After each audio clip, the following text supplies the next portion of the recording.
And this chapter begins with the separation of unclean persons. So let's read verses 1 through 4 in Numbers chapter 5. It says, "And Yahweh spoke to Moshe, saying, Command the children of Israel that they put out of the camp every leper, everyone who has a discharge, and whoever becomes defiled by a dead body. You shall put out both male and female, and you shall put them outside the camp, that they may not defile their camps in the midst of which I dwell. And the children of Israel did so, and put them outside the camp, as Yahweh spoke to Moshe. So the children of Israel did." So any defilement had to go outside the camp.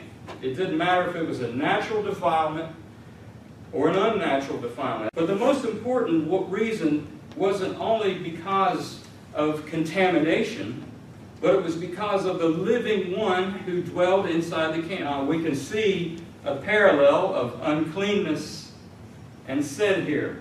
How many know that death and life, they do not mix? So the natural death of a person could not remain in the presence of a living God. Just as light cannot mix with darkness, death and uncleanness had to flee. James said, in the new covenant, "Submit yourselves then to God and resist the devil, and he shall flee." So we may have heard people say, "But childbirth is natural, the time of nidah is natural. Why is the woman declared unclean?" But so is death, and we all will face death one day.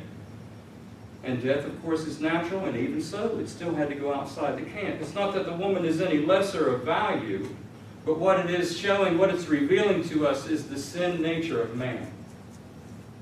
It's the sin nature of man is what it's revealing to us. Just as the unclean God can't tolerate something unclean, neither can sin, because uncleanness is separation. You had to be separated. Let me rewind that. Just as the unclean cannot be tolerated by a holy God, neither can sin.